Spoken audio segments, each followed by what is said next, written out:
ప్రార్థన చేసుకుందాం. పరిశుద్ధుడైన మా తండ్రి, నీ మహాకృప చేత మమ్మల్ని అందరినీ కాపాడి క్షేమాన్నిచ్చి,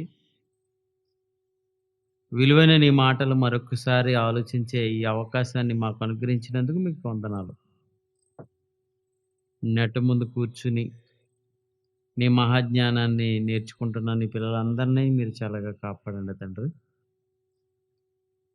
వేద గ్రంథంలో ఉన్న మాటలను కొద్ది నిమిషాలు మేము పరిశీలన చేస్తుండగా మహాజ్ఞానాన్ని మాకు అనుగ్రహించమని కోరుకుంటూ, క్రీస్తు పేర ఈ ప్రార్థన అడిగి వేడుకుంటున్నాం మా ప్రియ పరలోకపు తండ్రి. ఆమేన్. ప్రియమైన దేవుని వారలారా, మీ అందరికీ ప్రభు పేరట శుభములు తెలియజేసుకుంటున్నాను. పతనమవుతున్న పట్టణాలు అనే శీర్షికలో చాలా పట్టణాల గురించి మీతో మాట్లాడటం జరిగింది. అలాగే నూతన యెరూషలేము అనే పట్టణం ఏ పేర్లతో పిలువబడుతుందో అనేది కూడా చాలా ఎపిసోడ్లు మీతో మాట్లాడాను. గత ఎపిసోడ్‌తో ఆ శీర్షికను ముగించడం జరిగింది. మరొక శీర్షిక నేను ప్రారంభించే ముందు ఒక చిన్న పాఠాన్ని మీకు చెప్పిన తర్వాత వచ్చే ఎపిసోడ్ నుంచి ఒక కొత్త శీర్షికను మీకు మొదలుపెట్టాలని నేను ఆశపడుతున్నాను. ఒకదాని తర్వాత ఒకటి, ఒకదాని తర్వాత ఒకటి ఆ పాఠాలు గత ఎపిసోడ్‌లో ఎలాగైతే వచ్చినాయో అదేవిధంగా ఎన్నో అద్భుతమైన సంగతులతో కూడిన ఒక కొత్త పాఠాన్ని నెక్స్ట్ ఎపిసోడ్ నుంచి మనం మొదలుపెట్టుకుందాం. మరి ఈ ఎపిసోడ్‌లో ఒక చిన్న పాఠాన్ని మనం ఆలోచించేద్దాం. అదేంటంటే తంటాలమారి. తంటాలమారి అనే పదాన్ని మనం ఎక్కువగా వింటున్నాం. తంటాలమారి మీడియా అని ర్యాలీ బైబిల్ ఓపెన్ యూనివర్సిటీ ద్వారా నిర్వహించడం జరిగింది. ప్రియులారా, దీని గురించి ఈ తంటాలమారి ఎవరసల? ఒక విషయాన్ని మరొకరికి, ఒకరి దగ్గరది మరొకరికి చెప్పి అతనికి ఇతనికి కలిపి మధ్యన జగడములు పుట్టించేవాడే తంటాలమారిగా ఈ లోకం చెప్తుంది. ప్రియులారా, దేవుడు మనుషులను యథార్థవంతులుగా చేశాడు. మనుషులను దేవుడు యథార్థవంతులుగా చేశాడు. ఈ లోకాన్ని విడిచిపెట్టేటప్పుడు యథార్థవంతులుగానే దేవుడు మనుషుల్ని ఈ లోకంలోనికి పంపిస్తున్నాడు. ఈ లోకాన్ని విడిచిపెట్టి తన దగ్గరకు వచ్చేటప్పటికి యథార్థవంతులుగానే ఉండాలనుకుంటున్నాడు ఆయన.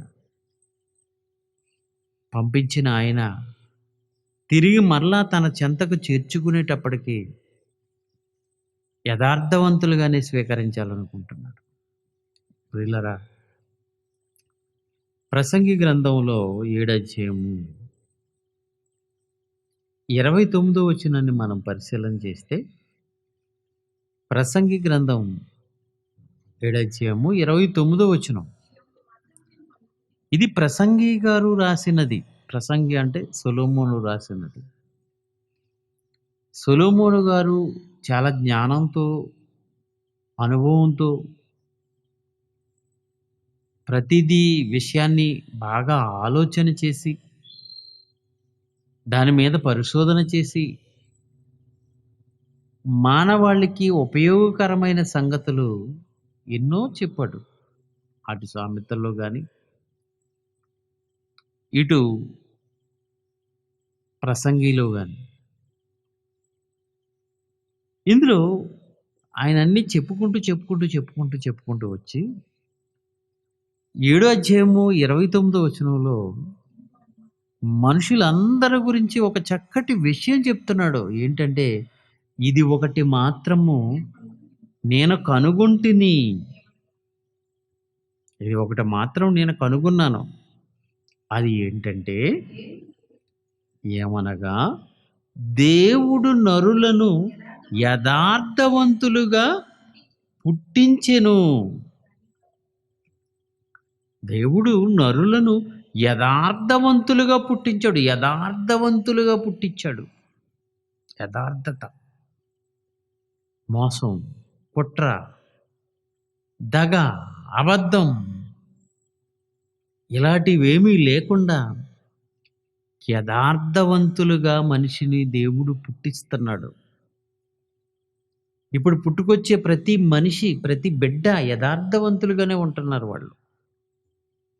యథార్థతతో, ఏ కల్మషం లేకుండా, ఏవి మనసులో పెట్టుకోకుండా పసిపిల్లలు ఎంత యథార్థంగా ఉంటారో అనేది మనకు తెలుసు. చూస్తున్నాం మన కళ్ళారా. పసితనంలో యథార్థతగా ఉండే ఆ పిల్లలు ఎదిగే కొద్దీ యథార్థతను పోగొట్టుకుంటున్నారు. మాయలు నేర్చుకుంటున్నారు, మోసాలు నేర్చుకుంటున్నారు, అబద్ధాలు నేర్చుకుంటున్నారు, చెడిపోతున్నారు, చెడ్డ కార్యక్రమాలు అభ్యసిస్తున్నారు. దేవుడు నరులను యథార్థవంతులుగా పుట్టించెను అంటే ఎంత పరిశీలన, ఎంత పరిశోధన చేసి ఈ విషయం చెప్తున్నాడో గమనించాలి మీరు. ఇది చెప్తున్న వ్యక్తి మామూలు వ్యక్తి కాదు. ప్రపంచంలో జ్ఞానవంతుడని పేరు తెచ్చుకున్న సొలొమోను గారు చెప్తున్నారు ఈ మాట. యథార్థవంతులుగా మనిషిని దేవుడు పుట్టిస్తున్నాడు. కానీ వారు వివిధమైన తంత్రములు కల్పించుకున్నారు. తంత్రాలు కల్పించుకున్నారు, తంత్రములు.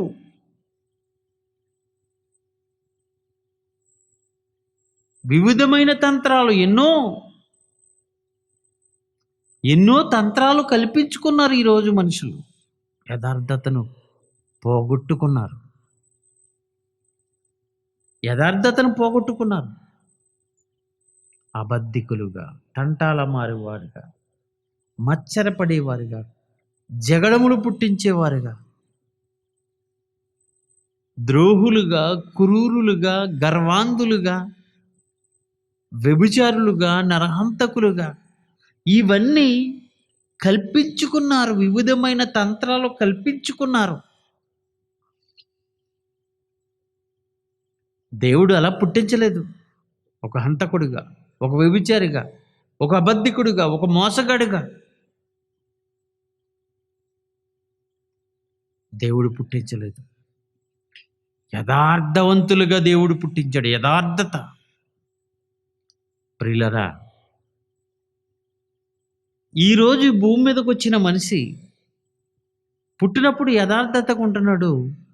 చావు దగ్గరకు వచ్చేటప్పటికి తన యథార్థత పోగొట్టుకున్నాడు. యథార్థత పోగొట్టుకుని దేవుని దగ్గరికి చేరకుండా నిత్య నరకానికి వెళ్ళిపోతున్న వారే ఎక్కువగా మనకు కనపడుతున్నారు. దేవుడు ఏం కోరుకున్నాడు? పుట్టించిన ఆయన మళ్ళా తన దగ్గరకు చేర్చుకునేటప్పటికి ఎలాంటి వారిగా మనల్ని చూడాలనుకున్నాడో తెలుసా? ఎఫెసీయులకు రాసిన పత్రిక 1వ అధ్యాయము, ఎఫెసీయులకు రాసిన పత్రిక 1వ అధ్యాయము 4, 6 వచనాలు కలిపి ఉంటుంది. ఆ వచనంలో ఏమనుందో తెలుసా? ఎట్లనగా తన ప్రేణియందు తాను ఉచితముగా మనకు అనుగ్రహించిన తన కృపా మహిమకు కీర్తి కలిగినట్లు తన చిత్త ప్రకారమైన దయా సంకల్పం చొప్పున యేసుక్రీస్తు ద్వారా తనకు కుమారులుగా స్వీకరించుటకై మనల్ని ముందుగా తన కోసము నిర్ణయించుకొని మనము తన ఎదుట అంటే ఈ జీవితం ముగించి మరలా దేవుని దగ్గరకు వెళ్ళేటప్పటికి తన దగ్గరకు వెళ్ళేటప్పటికి ఎలా ఉండాలని కోరుకున్నాడు? మనము తన ఎదుట పరిశుద్ధులుగాను నిర్దోషులము. యథార్థవంతులుగా పుట్టించిన ఆయన మరలా తిరిగి అదే యథార్థతతో కావాలని కోరుకుంటున్నాడు. అదే యథార్థతతో తన దగ్గరకు రావాలని కోరుకుంటున్నాడు. అందుకే పరిశుద్ధులుగా, నిర్దోషులుగా, పరిశుద్ధులుగా, నిర్దోషులుగా తన ఎదుట ఉండాలని జగత్తు పునాది వేయబడక మునిపే దేవుని నిర్ణయం, దేవుడు నిర్ణయించేసుకున్నాడు. ఈ భూమి మీద ఎవరయ్యా పరలోకానికి వెళ్తారో అంటే, ఈ భూమి మీద నివసించిన వారిలో ఎవరైతే యథార్థతగా, పరిశుద్ధులుగా, నిర్దోషులుగా జీవిస్తారో వారు మాత్రమే దేవుని ఎదుట నిలబడతారు. తన దగ్గర, తన ముందు నిలబడేవారు పరిశుద్ధులు, నిర్దోషులై ఉండవలెనని దేవుడు నిర్ణయించుకున్నాడు. ఈ సంగతి తెలియక వివిధమైన తంత్రాలు కల్పించుకున్న మనుషులు ఈ భూమి మీద కొండిగాళ్ళుగా, తాగుబోతులుగా, తిరిగిబోతులుగా, తిట్టిబోతులుగా, తంటాల మారిగా, దొంగగా, వేశ్యగా, మోసగాడిగా ఎలా మారిపోరండి. ఇవన్నీ కల్పించుకున్నారు. పుట్టినప్పుడు లేదు ఇలాంటివి. వాడండి దొంగ అండి, పుట్టినప్పుడు దొంగ కాదు. వాడు చాలా అబద్ధికుడు అండి, పుట్టినప్పుడు అబద్ధికుడు కాదు. వాడు చాలా మోసగాడండి, పుట్టినప్పుడు మోసగాడా కాదు. ఈ భూమి మీద ఎన్ని చెడు కార్యక్రమాలు చేస్తున్నారంటే వాళ్ళందరూ పుట్టినప్పుడు అలా లేరు. యథార్థవంతులుగా ఉన్నారు, యథార్థతతో జీవిస్తున్నారు. ప్రియులరా, అలాంటి యథార్థతను పోగొట్టుకుని ఈ లోకాన్ని నుంచి వెళ్ళిపోతున్నారు వారందరూ దేవుని ముందు నిలబడరు. దేవుడిచ్చే నిత్య పరలోకానికి హక్కులు కారు, వాళ్ళు అర్హులు కాదు. దేవుడిచ్చే పరలోకానికి అర్హులు కాదు వాళ్ళు. దేవుని దగ్గర ఉండలేరు, నిలవలేరు వాళ్ళు. ఎంతో మంది నరకానికి జారిపోతున్నారు. ఇదిగో ఈ చిన్న జీవితమే శాశ్వతం అనుకుని ఈ జీవితంలో వివిధమైనవి కల్పించుకుని వాటి ప్రకారంగా జీవిస్తున్న అనేక మందిని మనం చూస్తున్నప్పుడు బాధ అనిపిస్తుందండి. ప్రియులరా, సామెతల గ్రంథం 24వ అధ్యాయం మొదటి 2 వచనాలు ముందు చదువుదాం. సామెతల గ్రంథము 24వ అధ్యాయము మొదటి 2 వచనాలు. దుర్జనులను చూసి చెడ్డ జనము వివిధమైన తంత్రాలు కల్పించుకుని వారు మోసంతో డబ్బు సంపాదిస్తున్నప్పుడు, ఎంతోమంది పేదవారిని దోచుకుని వీడు ఉన్నవాడుగా కోటేశ్వరుడిగా మారిపోతున్నప్పుడు, వాళ్ళకొచ్చే పదవులు, వాళ్ళకొచ్చే ఉద్యోగాలు, వాళ్ళకొచ్చే ఆస్తి, రాబడి, వీటిని చూసి నువ్వు బాధపడొద్దు నాయనా. ఏమంటున్నాడు? దుర్జనులను చూసి మచ్చరపడకు, వారి సహవాసము కోరకు, వారితో సహవాసం చేయకు. ఎందుకు? 6 నెలల సహవాసం వారే వీరవుతారట. ఒక దుర్జనుడిని చూసి ఆడు బాగుంటున్నాడు, అన్నిటిలోనూ గొప్పగా సంపాదించుకుంటున్నాడు, నేనెందుకు నిజాయితీగా ఉండి ఎలాగుండిపోతున్నాను, వాడు నిజాయితీ పోయి లంచాలు తీసుకుంటున్నాడు, అడ్డదారిని వెళ్ళిపోతున్నాడు, వాడి పని బాగుంది, నా పని ఏంటి ఇలా ఉంది, ఆడు చూడు ఎలా ఉన్నాడు, మచ్చరపడిపో. అలా అని అలాంటి దుర్జనుడితో నీ సహవాసం చేసుకోకు, ఫ్రెండ్షిప్ చేయకు.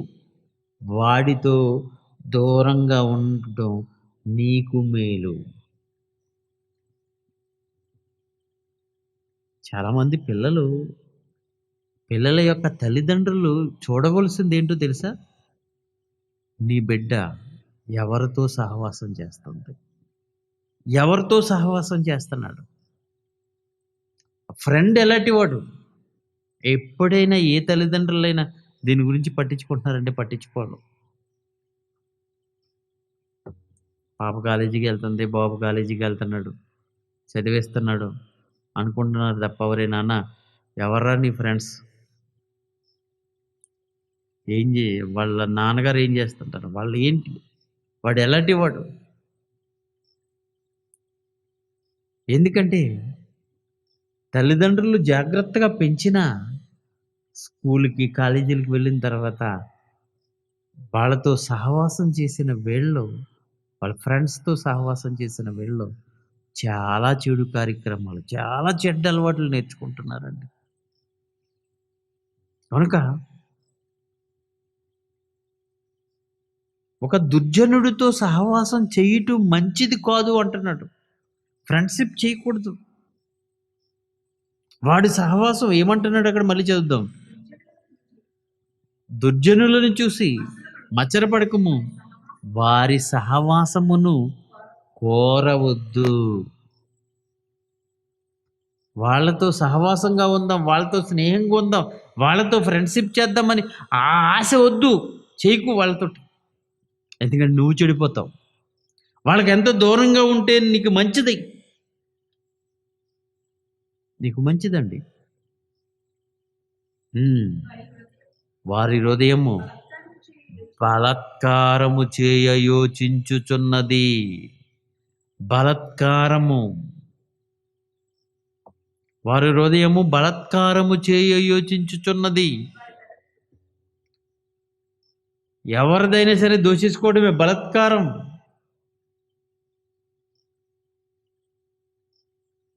అమ్మాయిని బలాత్కారం చేస్తుంటారు. డబ్బును బలాత్కారంగా దోచుకుంటుంటారు. ఆస్తిని బలాత్కారంగా దోచుకుంటుంటారు. వారి హృదయము బలాత్కారము చేయ యోచించుచున్నది. ఎవరిని దోచుకుందామా? ఏది దోచుకుందామా? ఎంత సంపాదించుకుందామా? ఇదే. వారి హృదయము బలాత్కారము చేయ యోచించును. వారి పెదవులు కీడును గూర్చి మాట్లాడును. కీడు, ఎవరికి కీడు చెయ్యాలా?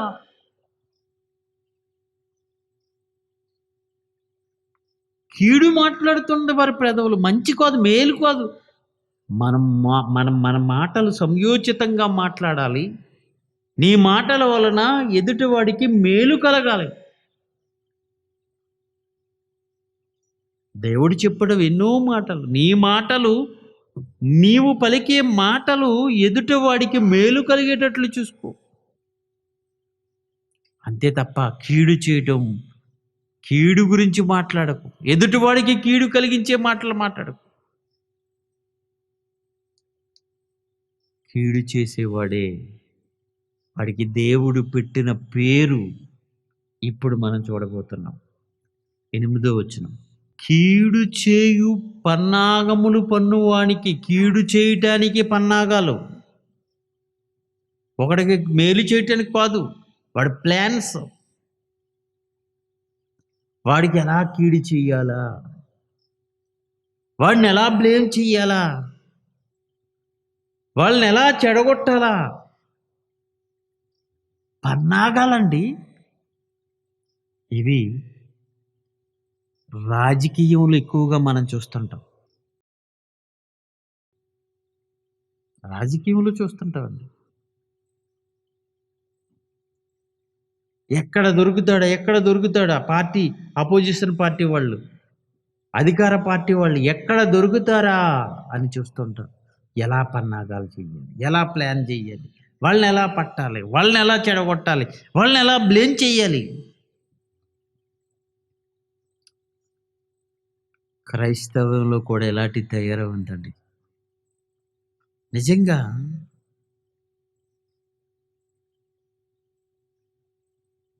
బైబిల్ పట్టుకున్న క్రైస్తవులు ఎంత చక్కగా ఉండాలో తెలుసా? ఎదుటివాడికి కీడు చేయకుండా జాగ్రత్త పడాలి.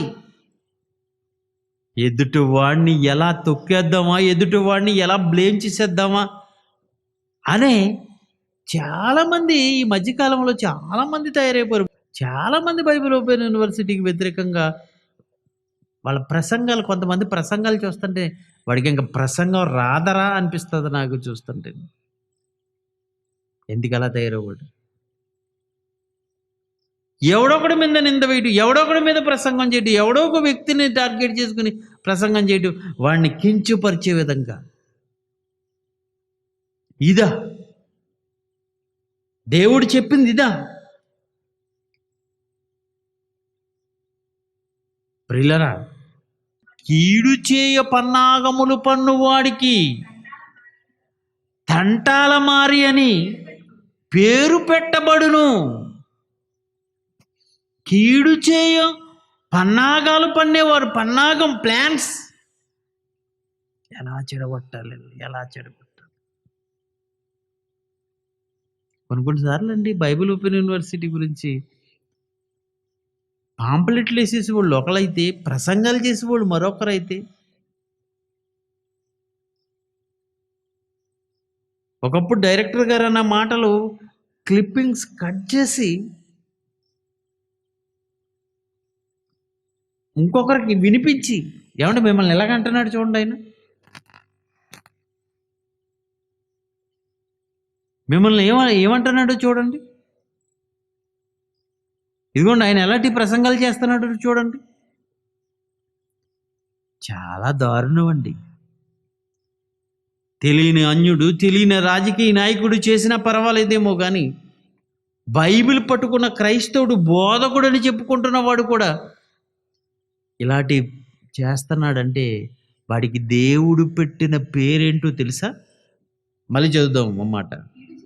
కీడు చేయ పన్నాగములు పన్నువాడికి తంటాలమారి అని పేరు పెట్టబడును. ఒరే, ఎవడైతే కీడు చేస్తున్నాడో వాడికి ఈ పేరు పెట్టండి ఆయన, తంటాలమారిరా, ఆ టైటిల్. ఇంటర్నేషనల్ ప్రసంగికుడు, లేదా పలానా ప్రసంగికుడు, పలానా టీవీ ప్రసంగికుడు, పలానా ఈ వేసుకుంటుంటారండి చాలామందిని. కానీ దేవుడు ఏ టైటిల్ ఏమంటున్నాడో తెలుసా? కీడు చేయ పన్నాగాలు పన్నేవాడికి తంటాల మారి సో అండ్ సో బోధకుడు పేరు పెట్టాలి. తంటాల మారి, పలానా బోధకుడు, కింద తంటాల మారి.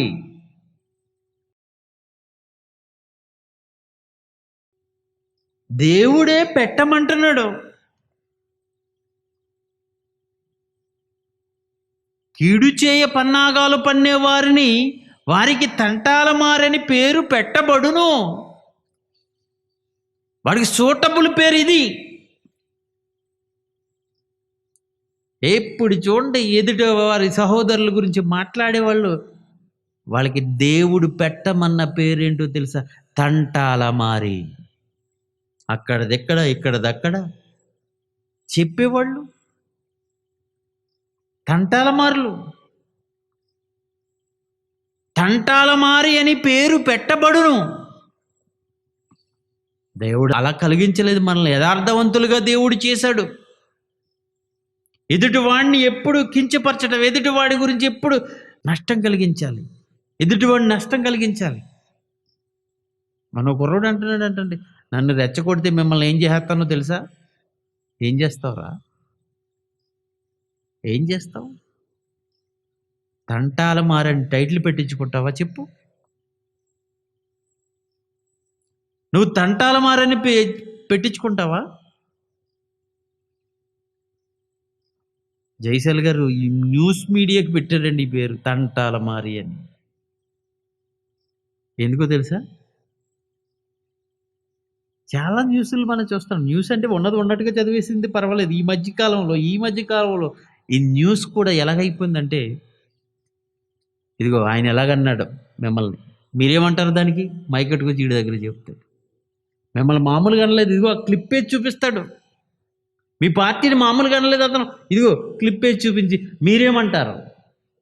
వీడన్నది వీడికి, వాడన్నది వాడికి. ఒక్కొక్కసారి అయితే బ్లాక్మెయిల్ చేసే పరిస్థితికి వచ్చింది న్యూస్ మీడియా.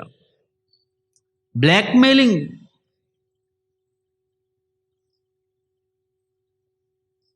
తంటాల మారి.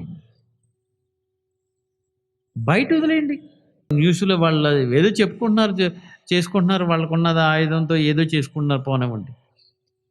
సోషల్ మీడియా పెట్టుకున్నారండి మనవాళ్ళు. ఏంటి యూట్యూబ్‌లో, సెల్ ఫోన్‌లో నీ సొంత ఛానల్ ప్రతి ఒక్కరికి ఈ మధ్యన ప్రతి ఒక్కరికి సొంత ఛానలే.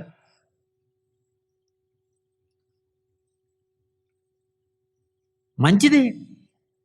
ఉండటం మంచిదే. బోధకులందరికీ ఈరోజు బైబిల్ ఓపెన్ యూనివర్సిటీలో ప్రతి డిప్యూటీ డైరెక్టర్‌కి, అడిషనల్ డిప్యూటీ డైరెక్టర్‌కి, ప్రిన్సిపాల్స్‌కి, కోఆర్డినేటర్స్‌కి కూడా యూట్యూబ్ ఛానల్‌లో మాట్లాడుతున్నారు పిల్లలు. మంచిది, చాలా సంతోషం. దాన్ని వాక్యాన్ని ప్రకటించటానికి ఉపయోగించండి ఆ మీడియాని. ఆ సోషల్ మీడియాని మంచిది సమాజానికి వెళ్ళటానికి ఉపయోగించండి. మంచి వాక్యాలు చెప్పండి. మనిషి బ్రతుకు పరమార్థం గురించి చెప్పండి. ఈరోజు బైబిల్ ఓపెన్ యూనివర్సిటీలో ఉన్న పిల్లలందరూ ఇంచుమించుగా అదే చేస్తున్నారు. కానీ కొంతమంది బయటికి వెళ్ళిన పిల్లలు ఎలాంటి వాళ్ళు అయిపోయారో తెలుసా? వాళ్ళకున్న ఆ సోషల్ మీడియాని ఎదుటివాడి మీద పన్నాగాలు పన్ని, ఎదుటివాడి గురించి ప్రసంగాలు చేసి, వీడికి యేసుక్రీస్తు అక్కర్లేదు. దేవుని యొక్క వాక్యం ఉన్నతంగా చెప్పాలి అవసరం లేదు. నశించిపోతున్న ఆత్మలకు వాళ్ళకి ఏదైనా మంచి మాట్లాడించాలి. బైబిల్ ఉన్నతంగా చూపించాలి. ఇది అవసరం లేదు. ఎదుగుతున్న బోధకులు ఎదుగుతున్న ఒక సంస్థని కించపరిచి నీచంగా మాట్లాడటమే కావాలా? పన్నాగాల పన్ని ఎలాగైనా దాన్ని బ్లేమ్ చేసి మేమే పైకి వెళ్ళిపోవాలని చూస్తే వీళ్ళంతా ఎవరో తెలుసా? తంటాల మారి. తంటాల మారులు వీళ్ళు. దేవుని యొక్క వాక్యం చెప్పండి రా బాగాను. సమాజంలో సత్యవాక్యం సరిగ్గా లేక చాలామంది దేవుని యొక్క వాక్యం దొరక్క అల్లాడుతున్నారు. ఉన్నది ఉన్నట్టుగా చెప్పడానికి బైబిల్ ఓపెన్ యూనివర్సిటీ నిజంగా ఎంతోమంది బోధకులను తయారు చేసింది. బైబిల్ ఓపెన్ యూనివర్సిటీ విడుదల చేసిన బుక్స్ కానీ, ప్రసంగాలు కానీ, ఈ ప్రోగ్రాంలు చూసి చాలామంది నేర్చుకుంటున్నారు, తయారవుతున్నారు. చాలా సంతోషం. నేర్చుకుని యూనివర్సిటీ పైనే మరి వ్యతిరేకమైన మాటలు మాట్లాడేవాళ్ళు, పన్నాగాలు పన్నేవాళ్ళు, ఒక బోధకుడు గురించి మరొక బోధకుడు రకరకాలైన మాటలు దేవునికి నచ్చవు. అలాంటి వారిని ఏమంటున్నాడో తెలుసు ఇక్కడ?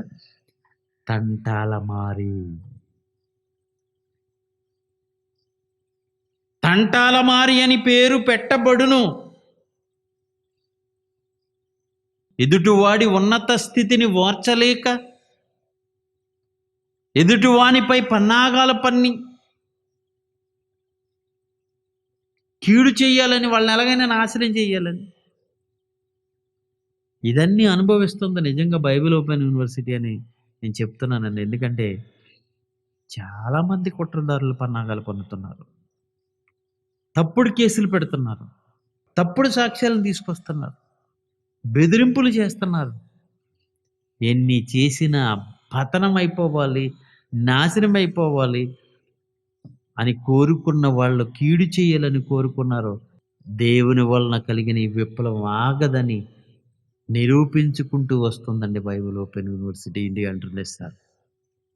వాళ్ళు ఎన్ని చేయనివ్వండి, వాళ్ళు ఎన్ని పన్నాగాలు పన్నవ్వండి, వారి వలన కాదు ఇది దేవుని వలన కలిగింది.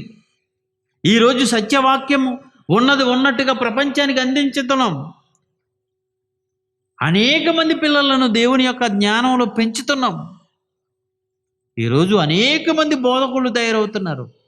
ఇలాంటి ఉన్నత కార్యక్రమాలు జరిగిస్తున్న బైబిల్ ఓపెన్ యూనివర్సిటీ మీద ఎంతోమంది పన్నాగాలు పన్నుతున్నారు. కీడు చేయాలని దేవుని యొక్క వాక్యం చెప్తున్న ఒక మంచి కార్యక్రమాలు చేస్తున్న బైబిల్ ఓపెన్ యూనివర్సిటీకి కీడు చేయాలని ఎలా అనుకుంటున్నారో నాకు అర్థం కావట్లేదు. వాడి వెనకాల ఎవడున్నాడో తెలుసా? సాతాను ఉన్నాడు. దెయ్యం ఉందండి. 6వ అధ్యాయము సామెతల గ్రంథం 14 వచనం చదువుదాం. సామెతల గ్రంథం 6వ అధ్యాయము 14 వచనం.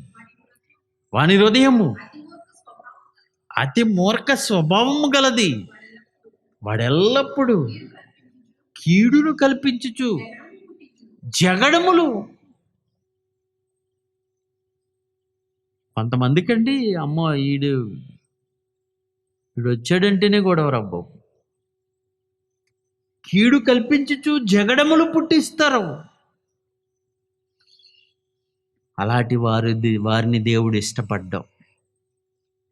అట్టి వారిని దేవుడు ఇష్టపడ్డండి. 16వ వచనం చదువుదాం. 16 దేవునికి ఇష్టం కాదంట కొన్ని. యెహోవాకు అసహ్యమైనవి 6 కలవు, 7 అసహ్యమైనవే. అవేవంటే అహంకార దృష్టి, గర్వం. అహంకారులు దేవునికి ఇష్టం కాదు. కళ్ళలాడు నాలిక అంటే నోరు విప్పాడంటే ఏదో గొడవే. సమాధానపరిచే వాక్యాన్ని పట్టుకున్న చాలా మంది కూడా వాళ్ళు బైబిల్ పట్టుకున్నారంటే ఏదో మాటలో. కళ్ళలాడు నాలుక, కలహములు పుట్టించే ఆ నాలుక ఉంది చూశారు. అన్నదమ్ముల మధ్య ఐక్యతగా ఉండి వారి మధ్య చిచ్చు పెట్టి ముక్కలు చేసి అందరూ ఒకే సహవాసంతో ఉండాలని, అందరూ ఐక్యతగా ఉండాలని అనుకోకుండా వాడి స్వార్థాల కొరకు ముక్కలు చేస్తున్న వారు చాలామంది ఉన్నారండి ప్రియులారా. దేవునికి ఇష్టం కాదు. నిరపరాధులను చంపు చేతులు. చాలామంది అమాయకులను చంపేస్తున్నారండి. చాలామంది ఉగ్రవాదులు దేశం మీద కోపంతో ఆ దేశంలో ఉన్న అమాయకులపై బాంబు దాడులు జరిపిస్తున్నారండి. అది ఎంత దారుణం. దేవునికి ఇష్టం కాదు అది. నిరపరాధులు ఏ అపరాధము ఏ నేరము చేయలేని వారిని చాలామంది చంపుతున్నారు. దేవునికి ఇష్టం కాని వారు వాళ్ళు. దుర్యోచనలు యోచించే హృదయం. ప్రతి చెడ్డ ఆలోచన హృదయంలోంచి పుట్టుకొస్తుంది. దుర్యాలోచనలు యోచించే హృదయం దేవునికి ఇష్టం కాదట. కీడు చేయుటకు త్వరపడి పరిగెత్తే పాదాలు దేవునికి ఇష్టం కాదు. లేని వాటిని పలుకు అబద్ధ సాక్షి. ఏముండదండి, ఒక లేని వార్తను పుట్టిస్తుంటారు.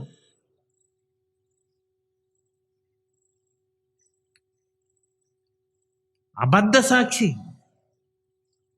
లేని వాటిని పలుకుతుంటారు. అది కూడా దేవునికి ఇష్టం కాదు. అన్నదమ్ముల్లో జగడమును పుట్టించేవాడు. అన్నదమ్ములు, అన్న తమ్ముడు సహోదరులు చాలా ఐక్యతగా ఉంటుంటారు, ప్రేమగా ఉంటుంటారు. మీ అన్నయ్య ఏమన్నాడో తెలుసారా అని తమ్ముడి దగ్గర అంటాడు.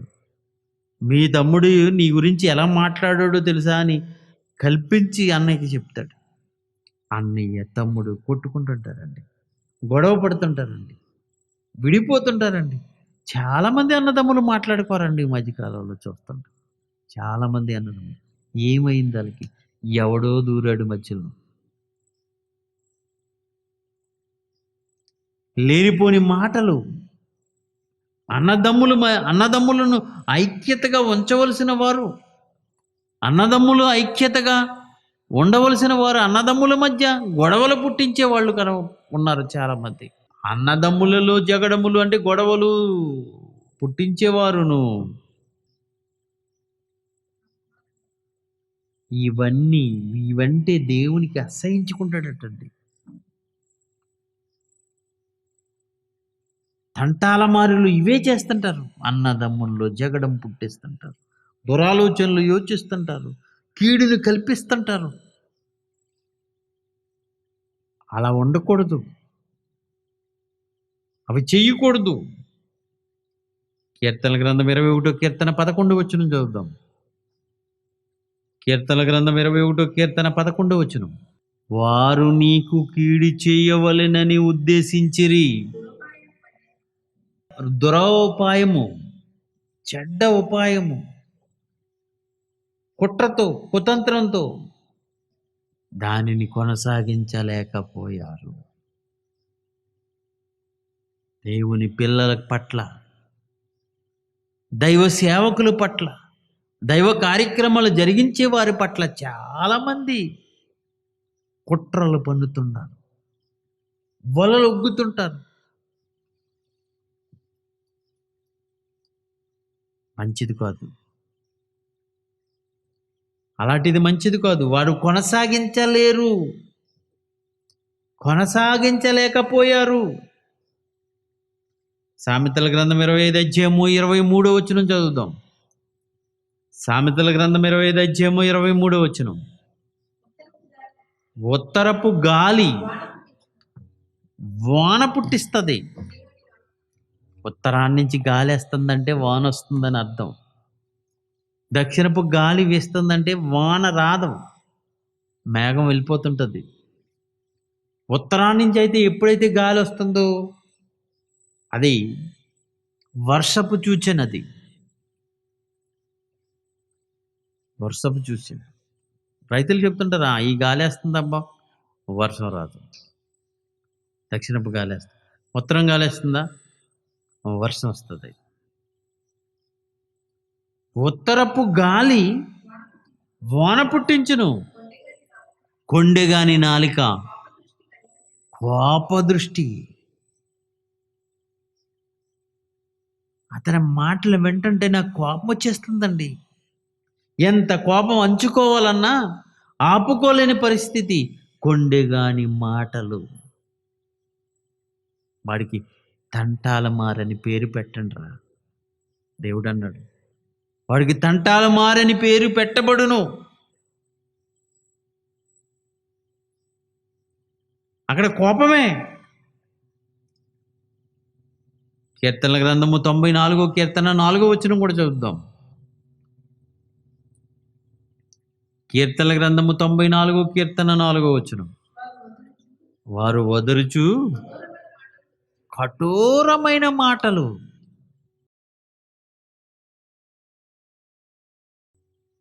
వినకూడని మాటలు. చెవులు మూసుకుంటే, అమ్మో నీ మాటలు నేను వినలేకపోతున్నాను బాబు, ఏంటి ఆ మాటలు ఏంటి?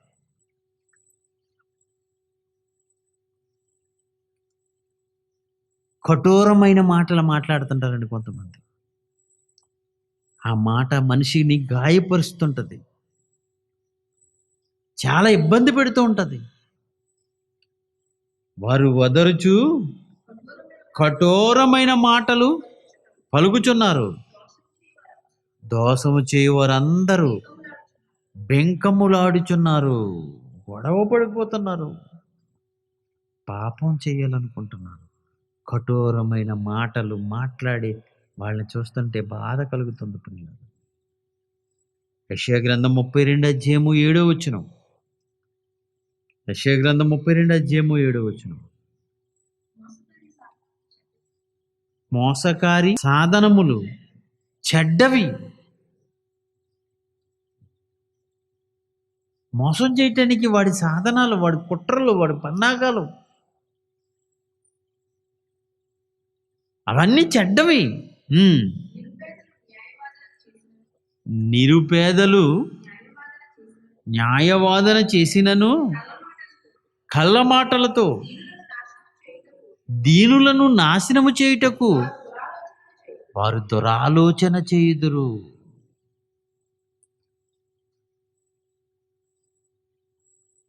తంటాల మారులు చేసే పని చాలా మంది దీనులకు నష్టం కలుగుతుంది. నాశనము చేయుదురు. దీనులను నాశనము చేయటానికి దురాలోచనలు పలుకుతుంటారు, దురాలోచనలు చేస్తుంటారు,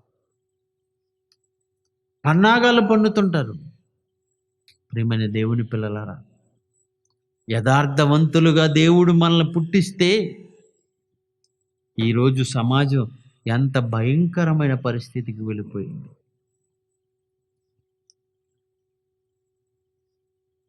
యథార్థతను పోగొట్టుకుంది. పరిశుద్ధులు నిర్దోషులుగా దేవుని ఎదుట నిలబడవలసిన మానవ జాతి దిగజారిపోయి ఒకరినొకరు దోచుకోవటం, ఒకరినొకరు మోసం చేసుకోవటం, ఒకరి మీద ఒకరు పన్నాగాల పలటం, ఎత్తుకు పై ఎత్తులు వేయటం, కుట్రలు పన్నటం, మోసం చేయటం ఎంత దారుణం అయిపోయింది ప్రియులారా. 84 లక్షల జీవరాశుల్లో లేని ఈ భయంకరమైన బుద్ధులు కేవలం మానవ జాతిలోని వచ్చినాయి, మనుషుల్లోనే వచ్చినాయండి. జిత్తులు మారి నక్క అని పేరు పెట్టారండి నక్కకి. నక్క కాదండి అసలు. అక్కడిదక్కడ చెప్పే జిత్తులు మారి మిగతా జంతువుల్లో లేనివి 84 లక్షల జీవరాశుల్లో ఏ జీవరాశికి లేని కుట్రలు, కుతంత్రాలు, ఎదుటివాడి మేలు ఓర్చలేని భయంకరమైన పరిస్థితులన్నీ కేవలం మనుషుల్లోనే ఉన్నాయండి. మనుషుల్లోనే ఉన్నాయి. దేవుడు వాటిని చూస్తున్నప్పుడు, మానవ జాతి ఇలా దిగజారిపోతున్నప్పుడు దేవుడు చాలా బాధపడుతున్నాడు. యథార్థవంతులుగా చేశాను కదరా మిమ్మల్ని, ఎలాగైపోయారేంటి, చెడ్డవారైపోయారేంటి, చాలా బాధపడుతున్నాడు. జకర్యా గ్రంథం 3వ అధ్యాయము మొదటి 2 వచనాలు చదువుదాం. జకర్యా గ్రంథం 3వ అధ్యాయము మొదటి 2 వచనాలు. యెహోవా దూత ఎదుట ప్రధాన యాజకుడైన యెహోషువ నిలువబడుటయు సాతాను ఫిర్యాదు చేస్తుందంట. సాతాను ఫిర్యాదు చేస్తుంది. ఒకరినొకరు దోచుకుని, ఒకరి మీద ఒకరు కంప్లైంట్లు పెట్టుకుని, ఒకరి గురించి ఒకరు చెడ్డగా చెప్పుకుని, ఒకరి గుట్టు ఒకరు బయట పెట్టుకుని, ఈ భయంకరమైన ఈ చెడ్డ గుణం ఎక్కడి నుంచి వచ్చిందో తెలుసా? సాతాను దగ్గర నుంచి వచ్చింది. సాతాను దగ్గర నుంచి వచ్చింది. సాతాను ఈ భూమి మీద పడేటప్పుడే దేవుడు చెప్పేశాడు. సాతాను ఈ భూమి మీద పడేటప్పుడే దేవుడు చెప్పేశాడు. ఏమనో తెలుసా? ప్రకటన గ్రంథం 12వ అధ్యాయము 10వ వచనం. ప్రకటన గ్రంథం 12వ అధ్యాయము 10వ వచనం. ప్రకటన గ్రంథం 12వ అధ్యాయము 10వ వచనం. మరియు గొప్ప స్వరము పరలోకం నుండి ఇలాగు చెప్పటం నేను వింటున్నాను. రాత్రింబవళ్ళు మన దేవుని ఎదుట మన సహోదరుల మీద నేరము మోపువాడైన అపవాది. అంటే అసలు మొట్టమొదట తంటాల మారి ఎవడు? ఇదిగో సాతాను. సహోదరుల మీద నేరం మోపేవాడు రాత్రింబవళ్ళు మన సహోదరుల మీద నేరం మోపువాడైన అపవాది. ప్రియమైన దేవుని పిల్లలారా, ఆలోచించండి. వాడిలో ఉన్న ఆ దుష్ట గుణమే ఈరోజు తంటాల మారని పేరు పెట్టబడుతున్న వారికి వస్తుంది. పరును గుట్టు బయట పెట్టకూడదు, పరుల జోలికి వెళ్ళకూడదు, నీ సహోదరుడి మీద తప్పుగా మాట్లాడకూడదు. మాట్లాడుతున్నావంటే నీలో దూరింది దుష్ట బుద్ధి. అది దెయ్యం దగ్గర నుంచి వచ్చింది, సాతాను. ఇప్పుడు చదువుతాం చూడండి జకర్యా గ్రంథం, మీకు ఇంకా బాగా అర్థమవుతుంది. జకర్యా గ్రంథం మొదటి 2 వచనాలు.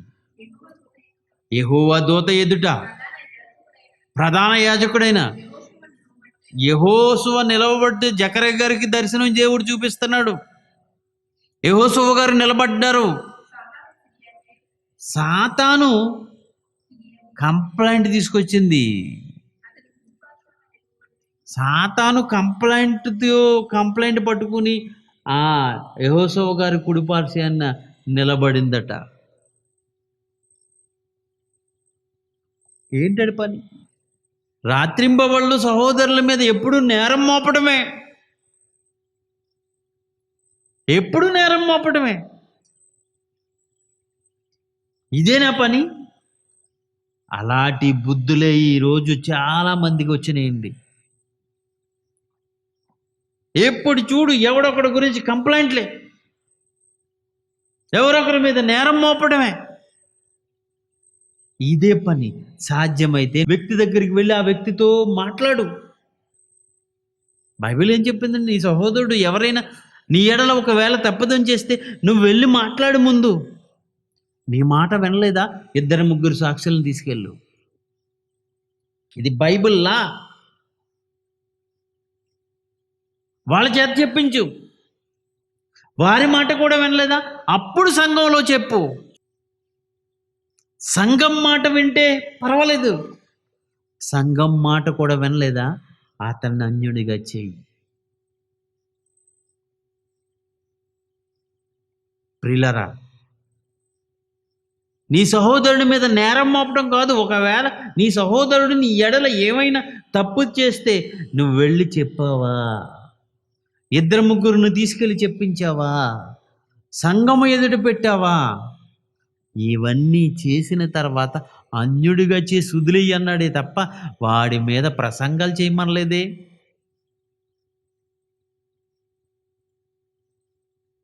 వాడి గురించి ఊరంతా చాటించమనలేదే. అలా చేస్తున్నావంటే నువ్వు తంటాల మారువు. ఇదిగో ఈ దెయ్యం సాతాను ఫిర్యాది. ఏం మళ్ళీ చదువుదాం మాట చూడండి. సాతాను ఫిర్యాది అయి అంటే కంప్లైంట్ పెడుతున్నాడు వాడు. యోబు గారి మీద కంప్లైంట్ పెట్టాడు కదండి.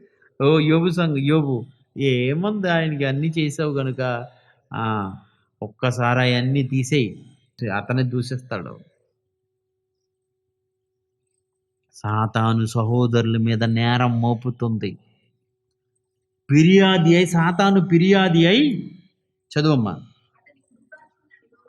అతను కుడిపార్శ్వమున నిలువబట్టయు అతడు నాకు కనుపర్చెను. సాతాను యెహోవా నిన్ను గద్దించును. యెహోవా నిన్ను గద్దించును. సాతానా నిన్ను గద్దిస్తాడు. ఏంటి నీ కంప్లైంట్లు ఏంటి? ఏంటి సహోదరుల మీద నేరం మోపటం ఏంటి? వాళ్ళ మీద పన్నాగాలు పన్ని, కుట్రలు పన్ని, ఎలాగైనా సరే దేవునిలోంచి బయటికి తీసుకెళ్ళిపోవాలని, దాని వైపుకు తిప్పుకోవాలని సాతాను చేస్తున్న పని. కీర్తనల గ్రంథం 109వ కీర్తన 6వ వచనం చదువుదాం ప్రియులారా. కీర్తనల గ్రంథము 109వ కీర్తన 6వ వచనం. వాని మీద భక్తిహీనుని అధికారిగా ఉంచును,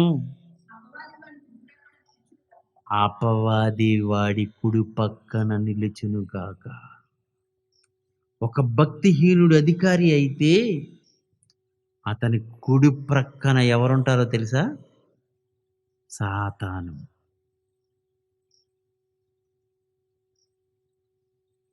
సాతాను ఉండబోతుంది. ప్రియులారా, కలహాలతో, కొట్లాట్లతో, గొడవలతో, భయంకరమైన మత్సరముతో, స్వార్థాలతో, చెడ్డ గుణాలతో ఈరోజు సమాజం అంతా ఉంటుందంటే సాతాను చేస్తున్న పని ఏంటి? అలా ఉండకుండా సాతాను క్రియలు ఎక్కడైనా మనలో కనపడతాయేమని చాలా జాగ్రత్తగా చూసుకోవాలి సుమా. దేవుడు యథార్థవంతుడు. మనల్ని యథార్థంగానే ఉండాలని కోరుకున్నాడు. నిర్దోషులుగా ఉండాలని కోరుకున్నాడు. సహోదరులు ఎదుగుదల చూసి ఓర్చలేని వాళ్ళు కనపడుతున్నారండి. కొన్ని కంప్లైంట్లు వస్తుంటాయండి మాకు. అన్నయ్య, మేము బాగా చెప్తున్నామని ఆయన మాకు సమయం ఇవ్వడం. ఎందుకంటే మేము బాగా చెప్తుంటే ఓర్చుకోలేకపోతున్నాడు, ఓర్వలేకపోతున్నాడు. ఎందుకు అలాగైపోయాడు? ఎక్కడొచ్చింది బుద్ధి? ఒకరి గురించి ఒకరు చెడ్డగా చెప్పుకొని, చెడ్డ ప్రచారాలు చేసుకునేంత భయంకరమైన పరిస్థితి. ఇదిగో సాతాను వాడి కుడి ప్రక్కన నిలబడుతుంది. చేయిస్తుంది పనులు. భయంకరమైన పనులు చేయిస్తుంది. ఆ సాతాను ఉచ్చులో చిక్కుకున్న అనేక మంది ఎంత దారుణంగా తయారవ్వరో తెలుసా? రోమీయులకు రాసిన పత్రిక 1 అధ్యాయము 29, 30 వచనాలు. రోమీయులకు రాసిన పత్రిక 1 అధ్యాయము 29, 30 వచనాలు చదువుతాం. అట్టివారు సమస్తమైన దుర్నీతి చేత, దుష్టత్వము చేత, లోభము చేత, ఈర్ష్య చేతను నిండిపోయారు. దుష్టత్వంతో నిండిపోయారు, దుర్నీతితో నిండిపోయారు, లోభత్వంతో నిండిపోయారు, ఈర్ష్యతో నిండిపోయారు. ఏ కోణంలో చూసినా మంచితనం కనపట్లేదు వాళ్ళలో. మచ్చరము, నరహత్య, కలహములు, కపటము, వైరము అనే వాటితో నిండిన వారై, మచ్చరముతో, కలహముతో, క్రోధముతో, వైరముతో నిండిపోయి, వైరం అంటే గొడవలు, నిండిపోయి కొండెగాళ్ళు, తంటాలమారులు. బైబిల్ చెప్పిన భాష. కొండెగాళ్ళకు మరో పేరేంటో తెలుసా? తంటాలమారి. కొండెగాళ్ళును, అపవాదకులను. అపవాదం ఒక నింద వేసేస్తుంటారు, అపనింద. వీడి చూడ్డు చెయ్యడు. ఏ వ్యక్తి గురించి అయితే చెప్తున్నాడు ఆ వ్యక్తి గురించి సరిగ్గా తెలీదు. నింద వేసేయటం మాత్రం ముందే నింద వేసేస్తుంటారండి. వద్దండి. ఈ లోకం శాశ్వతం కాదని తెలుసుకున్న మనం ఎలా ఉండాలి? ఎదుటివానికి చేతనైతే మేలే చేయమన్నదే తప్ప ఎదుటివానికి కీడు చేయమని బైబిల్లో చెప్పలేదు ఎక్కడ. నీకు సాధ్యమైతే మేలు చేయి, లేదా నోరు మూసుకుని ఉండు, కీడు చేయకు. తప్పది. ఇది బైబిల్ చెప్పట్లేదు. బైబిల్ చెప్పట్లేదండి. నీకు సాధ్యమైతే మేలు చేయి, ఉపకారం చేయి, అపకారం చేయకు. ప్రారంభ క్రైస్తవ్యం అసలు అపకారం చేయలేదండి. వాళ్ళు ఎవరికి ఉపకారమే చేసుకుంటూ వెళ్ళిపోయారు. సాధ్యమైతే ఉపకారమే చేసుకుంటూ వెళ్ళిపోయారు, మేలు చేసుకుంటూ వెళ్ళిపోయారు తప్పల్లో. అపకారం చేయలేదండి. ఎంతోమంది భక్తులు వాళ్ళ జీవితాల్లో వాళ్ళ మేలులు చేసుకుంటూ వెళ్ళారే తప్ప అపకారాలు చేయలేదండి. ఈరోజు బైబిల్ ఓపెన్ యూనివర్సిటీ ఉపకారమే చేస్తుందండి. ఉపకార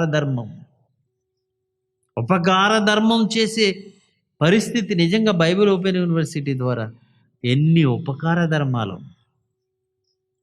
1, 2, 3. ఒక ప్రాంతమా కాదండి, అన్ని ప్రాంతాల్లో ఎన్ని ఉపకార ధర్మాలు చేస్తున్నారు పిల్లలు. క్రైస్తవ్యం అంటే ఇదేండి. ఉపకారం చేయండి, మేలు చేయండి. ఇవద్దు, కొండెగాళ్ళుగా వద్దు. ఒకరి గురించి ఒకరు చెడ్డగా మాట్లాడొద్దు. ఎవరో మాట్లాడుతున్నారంటే వదిలేయండి వాళ్ళని. మీరు మాట్లాడకండి. Bible open university India international పిల్లలారా, మీరు మాట్లాడకండి. వాక్యం చెప్పండి. ఎన్నో పాఠాలండి, నిజంగా ఎన్ని తీసిన తరగనిదండి బైబిల్ గని. పతనమవుతున్న పట్టణాల గురించి మొదలుపెట్టానండి. ఏదో 4, 5 పట్టణాల గురించి చెప్తారనుకున్నాను, కానీ ఎన్ని వచ్చేసినాయండి, ఇంకా వస్తున్నాయి. ఇంకా పతనమవుతున్న పట్టణాలు అని బిరుదిచ్చేస్తారేమో నాకు అనిపించి నేనే ఆఫ్ చేశాను. ఆ తర్వాత నూతన యెరూషలేము గురించి మొదలుపెట్టానండి పాఠాలు తీయటం. ఎన్ని పాఠాలు వచ్చినాయండి, ఇంకా వస్తూనే ఉన్నాయి. ఇదే కాదని నేను అక్కడితో ఆపి మరో పాఠంలోకి వెళ్తున్నాను. ఇప్పుడు దీని తర్వాత రాబోతున్న పాఠం ఎన్నో ఎన్నో పాఠాలు వస్తాయండి ఆ శీర్షికలో. ఎన్నో అద్భుతమైన సంగతులు చెప్పబోతున్నాను మీకు. మీరెంతవరకు వినని సంగతులు. బైబిల్ ఎలా పరిశీలన చేయాలో, ఎలా పరిశోధించాలో, దాంట్లోంచి విషయాలు ఎలా తీయాలో నిజంగా జైశాలి గారు ఎన్ని పాఠాలు తీశారండి నిజంగా. ఎన్ని పాఠాలు. సింహగర్జన ఎంతుంటదండి? మొయ్యలేరు కదా! ఎవరైనా మాకు కొంచెం సింహగర్జనలు తేండి అన్నారనుకోండి, అమ్మో! నమస్కారం బాబు అంటాం. ఎందుకంటే అవి మోసుకెళ్ళలేం. అంత పెద్ద పెద్దయి. ఇప్పుడు ఇంకా యాడ్ అవుతాయండి. దాన్ని ఇంకా చేయొచ్చు. ఇంకా చాలా పుస్తకాలున్నాయి. ఆయన రాసిన పాఠాలు, ఆయన తీసిన గొప్ప గొప్ప సబ్జెక్టులు. ఆయన అంటారు, ఇది బైబిల్‌కి గాని, ఇది ఇంకా తవ్వండి నాయన వస్తాయి. ఎలా తవ్వాలో పిల్లలకి నేర్పిస్తున్నారండి ఆయన. అది ఆయనతోనే ఉండిపోలేదు. బైబిల్ ఓపెన్ యూనివర్సిటీలో నేర్చుకుంటున్న వారందరికీ ఎలా ఎలా తవ్వాలి బైబిల్‌ని, ఎలా ఎలా కొత్త విషయాలు తీసుకురావాలి. ఎన్నో విషయాలు. కనుక ప్రియమైన దేవుని పిల్లలారా, బైబిల్ చెప్పాలి. బైబిల్‌లో ఉన్న సంగతులు చెప్పాలి జనాలకి. వ్యక్తిగత ప్రసంగాలొద్దండి, మానేయండి. ఎవరినో వ్యక్తిని టార్గెట్ చేసి ప్రసంగాలొద్దండి. యేసుక్రీస్తు గురించి చెప్పండి. పరిశుద్ధాత్ముడి గురించి చెప్పండి. లోకం గురించి చెప్పండి. దెయ్యం గురించి చెప్పండి. బైబిల్‌లో ఉన్న విషయాలు చెప్పండి. అతను అలాగన్నాడు, ఇతను ఇలాగన్నాడు, అతను తప్పు ఇలా ఇతను తప్పు చేశాడు, అతను ఇలా చేశాడు, ఇతను ఇలా చేశాడు. ఛే! చెడ్డదదంతా. వద్దు. అది దెయ్యపు బుద్ధి అది. సహోదరుల మీద నేరం మోపే బుద్ధి దెయ్యం నుంచి వచ్చింది. దేవుని పిల్లలారా, దేవుని యొక్క వాక్యాన్ని చేత పట్టుకున్న మనలో అలాంటిది ఉండకూడదు. ఏమంటున్నాడు? కొండెగాండ్రు, అపవాదకులు, దేవుణ్ణే ద్వేషించేస్తారు వీళ్ళు.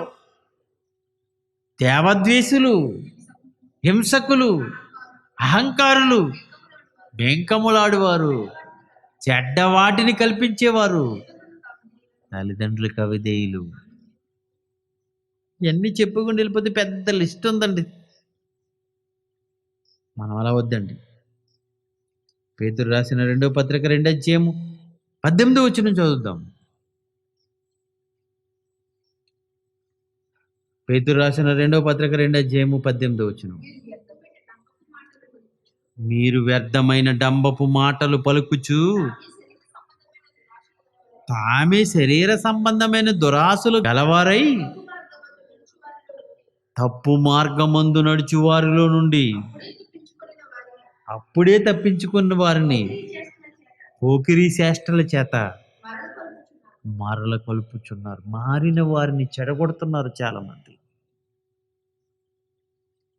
కొండలు చెప్పి, బెంకాలాడి, లేని వాటిని కల్పించి తంటాల మారులై మారిన వారిని చెడగొడుతున్నారండి. వద్దు, అలా ఉండొద్దు. మనం అలా ఉండకూడదు. మేలు చేద్దాం. సమాజానికి ప్రయోజనకరమైన సంగతులు ఈరోజు దేవుని యొక్క వాక్యం తెలిసిన మన ద్వారానే వెళ్ళాలి. దాని కొరకు మీరందరూ ప్రయత్నం చేయండి.